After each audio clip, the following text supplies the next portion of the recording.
New syllabus mathematics book 2। हमारा जो topic है वो हमने सॉल्व करना है साइमल्टेनियस लीनियर इक्वेशंस को। तो पहले मैं थोड़ा सा आप सबको बताना चाहूँगा कि साइमल्टेनियस लीनियर इक्वेशन को सॉल्व करने के कोई 4 से 5 तरीके होते हैं, लेकिन इस किताब में सिर्फ उन्होंने 2 डिस्कस किए हैं, एक एलिमिनेशन मेथड और एक सब्स्टिट्यूशन मेथड। इसके अलावा एक क्रॉस मल्टीप्लिकेशन मेथड भी होता है, एक क्रैमर रूल भी होता है, एक मैट्रिक्स इन्वर्जन मेथड भी होता है। इनके ज़रिए भी हम साइमल्टेनियस लीनियर इक्वेशंस का सॉल्यूशन फाइंड कर सकते हैं, लेकिन जो हमारे गिवन सिलेबस में है हम सिर्फ उसी को देखेंगे। तो इसमें हम सिर्फ जो है एलिमिनेशन मेथड देखेंगे और मैंने क्वेश्चन भी यही वाला लिया है, और इसको मिनिमम टाइम में एक्सप्लेन करने के लिए मैंने इसको पहले से ही लिख के रख लिया। तो एलिमिनेट का मतलब होता है टू रिमूव करना, कि उसको ख़त्म कर देना। तो क्वेश्चन में आपको यहाँ तो उन्होंने डायरेक्ट बताया होगा कि इसको आपने करना है with the help of elimination method. Question में उन्होंने ये कंडीशन लगा दी होगी, या दूसरा आपको उन्होंने कहा होगा सॉल्व करें इक्वेशंस को, ये हमारे पास सेट ऑफ इक्वेशंस है या पेयर ऑफ इक्वेशन है, इसको सॉल्व करें। तो आपको कोई मेथड भी नहीं आता तो आप एलिमिनेशन मेथड से करके उसका आंसर निकाल सकते हैं, लेकिन कंडीशन ये है कि हमारी जो इक्वेशंस है वो दोनों लीनियर होनी चाहिए। लीनियर का मतलब है कि वेरिएबल की हाईएस्ट पावर 1 होनी चाहिए। तो हमें पता कैसे चलेगा कि जो हमारी गिवन इक्वेशंस हैं उसे हमने एलिमिनेशन मेथड से करना है अगर कोई भी कंडीशन ना गिवन हो?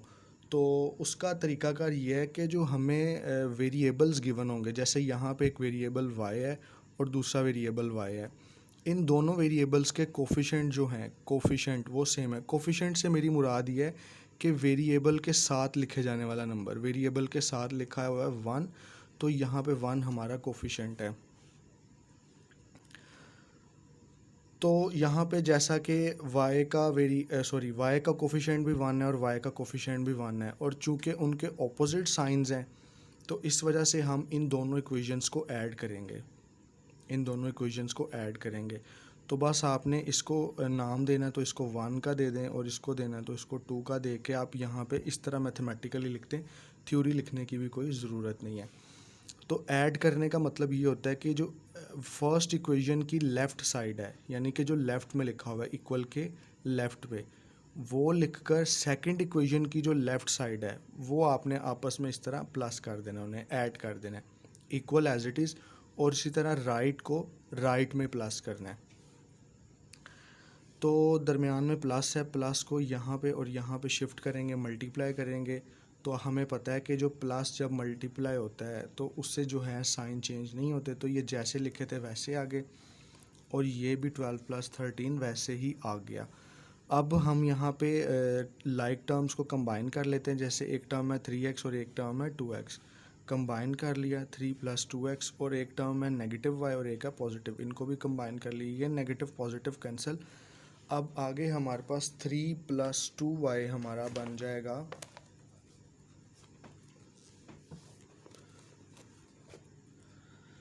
ये 3 + 2 हमारा बन गया 5, और ये तो यहाँ से रिमूव हो गया, यानी कि इतना हिस्सा गायब हो गया, एलिमिनेट हो गया, एक वेरिएबल एलिमिनेट हो गया, और यहाँ पे 25 आ गया। हमने x की वैल्यू फाइंड करनी है, तो x के साथ जो कोफिशिएंट लिखा होगा उसी से दोनों तरफ डिवाइड कर दिया, तो हमारे पास x की वैल्यू 5 आ गई, यानी एक वैल्यू हमारे पास आ गई है। दूसरी वैल्यू फाइंड करने के लिए हम क्या करते हैं कि जो दो गिवन इक्वेशंस है, जैसे कि ये जो दो हमारी गिवन इक्वेशंस हैं, इनमें से कोई भी एक इक्वेशन ले लेंगे, कोई भी एक इक्वेशन। मैंने फर्स्ट इक्वेशन लिया है 3x - y = 12, और इसमें ये जो हमारी y की वैल्यू आई है वो इसमें रिप्लेस कर देंगे, पुट कर देंगे या सब्सटीट्यूट कर देंगे। तो मैंने फर्स्ट इक्वेशन ले ली, जो हमें पेयर ऑफ इक्वेशंस गिवन था उसमें से फर्स्ट इक्वेशन ले ली, और 3 ऐसे ही हमें पता है कि x की वैल्यू हमारी 5 आई है, x को रिप्लेस कर दिया 5 के साथ, बाकी as it is copy paste, 3 × 5 = 15, बाकी कॉपी पेस्ट। ओके, अब हमने यहाँ पे y फाइंड करना है, तो y इसी तरफ रहेगा, ये प्लस का 15 यहाँ पे जब जाएगा तो ये हो जाएगा -15, 12 - 15 होता है -3, और हमें पता है कि दोनों तरफ जब नेगेटिव साइन आए तो वो कैंसिल होके इस तरह आंसर आ जाता है। कुछ लोगों को ना ये थोड़ा सा अजीब लगता है, तो उनके लिए फिर मैंने इस तरह भी कर दिया है कि अगर आपको ये स्टेप अजीब लगा कि ये दोनों नेगेटिव क्यों आ रहे हैं, तो आप इसको इस तरह भी कर लें कि ये नेगेटिव सॉरी ये जो इक्वेशन है इसे लिख लिया 15 नेगेटिव वाई इज इक्वल 12। ये 15 वैसे ही रहा, इस 12 को यहाँ शिफ्ट कर दिया और इस नेगेटिव वाई को यहाँ शिफ्ट कर दिया। ये प्लस का 12 जब लेफ़्ट पे आएगा तो नेगेटिव 12 हो जाएगा, और ये नेगेटिव वाई जब राइट पे आएगा तो ये पॉजिटिव वाई हो जाएगा, और 15 इंटू नेगेटिव 12 होता है पॉजिटिव 3। आप इसको इस तरह अरेंज करके लिख लें तो हमारे पास एक्स और वाई के दो आंसर आ जाएंगे जो कि हमने फाइंड करने थे। क्वेश्चन यहाँ तक एंड हो जाता है, लेकिन सॉल्व तो हमने कर लिया। अब हमें कैसे पता चलेगा कि हमारा जो गिवन क्वेश्चन है उसका आंसर बिल्कुल सही है या नहीं? तो उसके लिए एक और स्टेप करना होता है चेक का। हमने चेक करना है इन दोनों वैल्यूज़ को सब्सटीट्यूट, रिप्लेस या पुट करके कि हमारा जो आंसर है वो गिवन इक्वेशंस को सेटिस्फाई, मुत्तमिन कर रहा है या नहीं। तो उसके लिए अगला स्टेप मैं आपको दिखाता हूँ। अच्छा, हमें जो दो गिवन इक्वेशंस थी ना, एक ये फर्स्ट इक्वेशन थी और एक ये सेकंड इक्वेशन थी, तो मैंने सबसे ऊपर ना छोटा छोटा करके लिख लिया एक्स और वाई दोनों वैल्यूज़ को।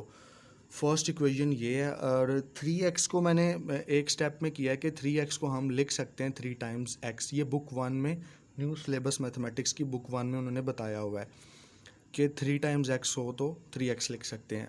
ऐसा मैंने इसलिए किया है कि आपके लिए ज़रा आसानी हो जाए। x की वैल्यू हमारी 5 है, ये जो पहले फाइंड की हुई है, y की वैल्यू 3 है जो पहले फाइंड की हुई है। 3 टाइम्स 5 15, नेगेटिव ऐसे ही 3 एज इट इज़, और ये राइट साइड भी 15 नेगेटिव 3 12 इज इक्वल 12।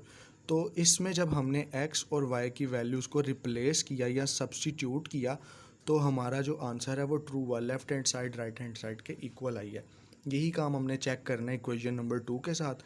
ये हमारी सिंपल इक्वेशन है। 2x को मैंने इसी तरह लिख लिया 2 टाइम्स x, बाकी सारा कॉपी पेस्ट। x की वैल्यू ये जो मैंने ऊपर लिखी हुई है यही हमने लेनी है। x की वैल्यू 5 और y की वैल्यू 3 रिप्लेस की, बाकी सारा कॉपी पेस्ट है। 2 टाइम्स 5 10, ये 3 एज इट इज़, ये 13, 10 प्लस 3 हमारे पास 13 और 13 होता है, दोनों इक्वल हैं और ये हमारी कंडीशन भी ट्रू है। तो एंड पे हम कह सकते हैं कि x is equal 5 and y is equal 3 is the solution of given simultaneous equations.